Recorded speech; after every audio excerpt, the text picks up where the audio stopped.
السلام علیکم ناظرین، اردو کہانی پر خوش آمدید۔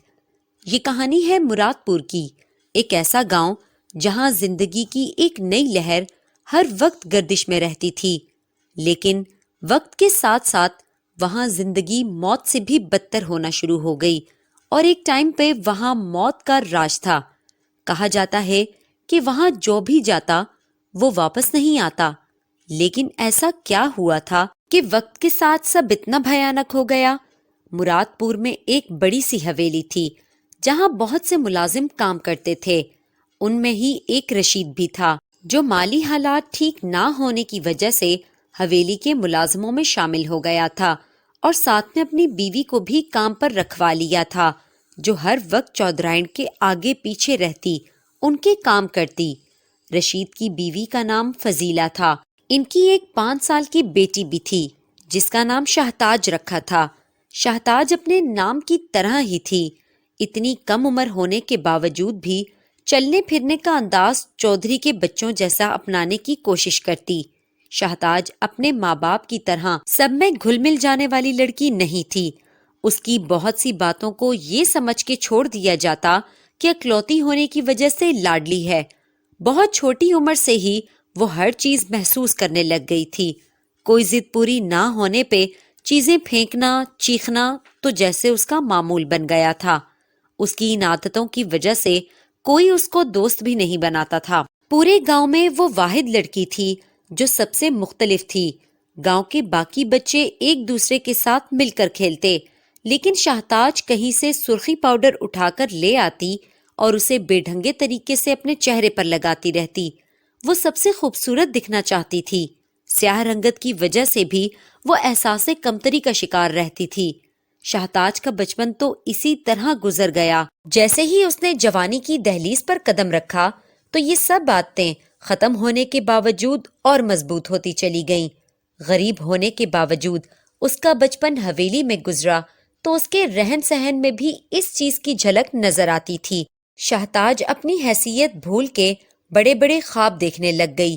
جس چیز کی طلب ہوتی اسے پانے کے لیے کسی بھی حد تک چلی جاتی۔ حویلی میں رہنے کی وجہ سے اس کی دوستی چودھری کی بیٹی سے ہو گئی۔ شہتاج اس سے بننے سنورنے کا سامان لے کر چلی جاتی اور تیار ہوتی رہتی۔ ان سب میں سب سے پریشان کن بات اس کی ہٹ دھرمی تھی، جو کہ وقت کے ساتھ ساتھ بڑھتی چلی جا رہی تھی۔ اس کے ماں باپ اکثر پریشان رہتے تھے۔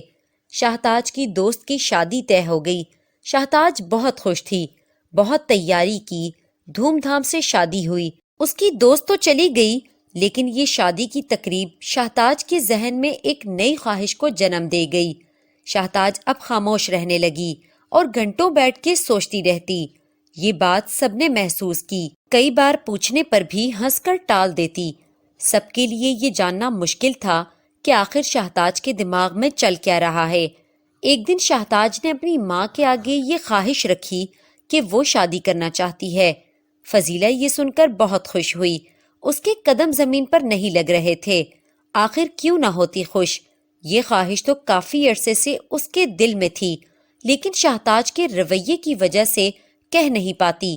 فضیلہ اتنی خوش تھی کہ شہتاج کے کہے باقی الفاظ کہ اماں میں چودھریوں سے بھی زیادہ دھوم دھام سے شادی کرنا چاہتی ہوں سن کے بھی انسنے کر دیے۔ شہتاج کے لیے رشتہ ڈھونڈا جانے لگا۔ زیادہ خوبصورت نہ ہونے کی وجہ سے اور دوسروں کے ساتھ برا رویہ رکھنے کی وجہ سے بھی اسے بہو بنانے کو کوئی تیار نہ تھا۔ یہ بات بہت دفعہ شہتاج کے کانوں میں پڑ چکی تھی۔ پھر پاس کے ایک گاؤں میں شہتاج کی بات پکی ہو گئی۔ شادی کی تیاریوں میں مصروف رشید اور فضیلہ شہتاج کی بات کو مذاق میں ٹالتے رہے، کیونکہ وہ جانتے تھے کہ وہ چودھریوں کے ٹکڑوں پر پل رہے ہیں، ان جیسی شادی کیسے کر سکتے ہیں۔ شہتاج کو یہ دیکھ کے بہت غصہ آیا، تو رشید نے اسے یہ کہہ کر تسلی دی کہ جیسے وہ چاہتی ہے ویسا ہی ہوگا۔ وہ بہت خوش ہوئی اور اپنا خیال رکھنے لگی تاکہ دلہن بنی اچھی لگے۔ مایوں کی رسم تھی۔ جب شہتاج نے اپنے گھر کے صحن میں بیٹھے چند لوگوں کو دیکھا، کمرے سے باہر آتے ہی اس نے آس پاس نظر دوڑائی اور چیخنا شروع کر دیا۔ اپنے پھولوں کے ہار اتار کر پھینک دیے۔ ایسا کرتے ہوئے وہ کسی پاگل سے کم نہیں لگ رہی تھی۔ سب حیران تھے کہ آخر ہوا کیا۔ روتی چیختی وہ کمرے میں گئی اور دروازہ بند کر لیا۔ کافی وقت گزرنے کے بعد بھی جب نہ وہ باہر آئی اور نہ کوئی آواز، تو رشید نے بھاگ کر دروازہ بجایا، جو ذرا سی طاقت سے کھل گیا۔ سامنے جو منظر تھا وہ دیکھ کر سب کی چیخیں نکل گئیں۔ شاہتاج مایوں کے جوڑے میں پنکھے سے لٹکی ہوئی تھی اور اس کی ناک اور منہ میں ایلفی بھری ہوئی تھی۔ اس کی آنکھیں باہر کو نکلی ہوئی تھیں۔ فضیلہ تو یہ دیکھ کر بے ہوش ہو گئی۔ رشید بھی سر پکڑ کر بیٹھ گیا۔ گاؤں کے سب لوگ شاہتاج کو اس حالت میں دیکھ کر ہزار باتیں کرتے اور استغفار کرتے رہے۔ شاہتاج کو دفنا دیا گیا تھا۔ کچھ دنوں بعد لوگ سب بھولنا شروع ہو گئے تھے۔ زندگی اپنے معمول پر آنا شروع ہو گئی تھی کہ گاؤں میں عجیب حادثے ہونا شروع ہو گئے۔ اس کی ابتدا شاہتاج کے گھر سے ہوئی۔ اکثر فضیلہ کو شاہتاج کمرے میں چلتی نظر آتی اور اکثر رات کو نیند سے بیدار ہوتی تو پنکھے سے لٹکی شاہتاج کی لاش نظر آتی، جو رو رو کر کہتی کہ میری بارات کب آئے گی۔ فضیلہ چیخنا شروع کر دیتی۔ رشید کے لیے بھی اسے سنبھالنا مشکل ہو جاتا۔ پہلے تو سب نے سمجھا کہ بیٹی کے غم سے فضیلہ کی ایسی حالت ہو گئی ہے، لیکن یہ بات تب غلط ثابت ہو گئی جب رشید کو بھی اب وہی منظر دکھائی دیتے۔ اس کے کمرے میں اکثر شاہتاج کی آوازیں گونجتیں کہ ابا میری بارات کب آئے گی، مجھے شادی کرنی ہے۔ گاؤں والوں نے دونوں میاں بیوی کو پاگل کہنا شروع کر دیا۔ پھر ایک رات فضیلہ سو رہی تھی کہ اسے اپنے اوپر کوئی سایہ محسوس ہوا۔ آنکھیں کھولی تو شاہتاج کو دیکھا، جو اسے اپنے ساتھ آنے کا کہہ رہی تھی۔ فضیلہ نے اٹھ کر چلنا شروع کر دیا۔ اگلی صبح فضیلہ کی لاش ان کے دروازے کے باہر لٹکی ہوئی ملی۔ رشید یہ دیکھ کر اپنے حواس کھو بیٹھا اور اسے ایسا صدمہ لگا کہ گاؤں میں پاگلوں کی طرح پھرتا اور سب کو کہتا رہتا کہ میری بیٹی کی بارات میں آنا، وہ سب کو بلا رہی ہے۔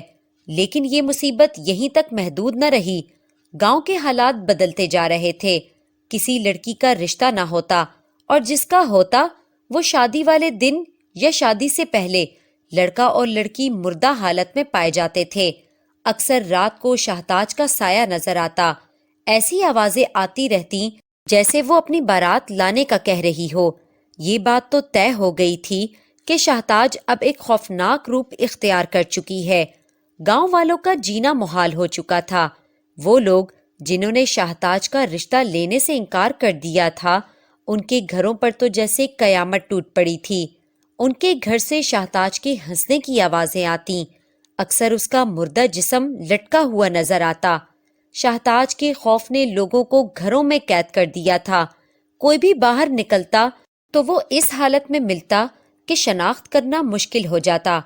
رات کو شاہتاج کے گھر سے ڈھول کی اور گانوں کی آواز آتی رہتی، جیسے کسی کی شادی ہو اور وہاں کوئی رہتا ہو۔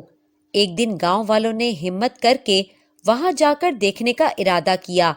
رات کے ٹائم کچھ لوگ اکٹھے ہوئے اور شاہتاج کے گھر کا رخ کیا۔ اندر جاتے ہی اندر کا منظر دیکھ کر وہ الٹے پاؤں واپس بھاگے۔ شاہتاج اور جتنے بھی لوگ جو اب تک مر چکے تھے، سب وہاں ناچ گا رہے تھے۔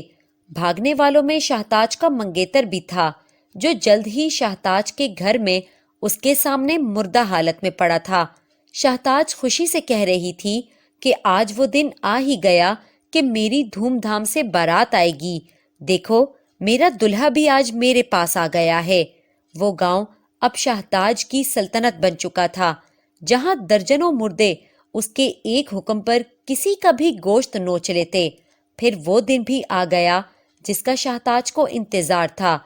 گاؤں کے سب لوگ جو کہ اب شاہتاج کے غلام بن چکے تھے، ایک جگہ جمع ہوئے اور شاہتاج اور اس کا منگیتر وہاں پہنچے۔ اس کا استقبال کیا گیا۔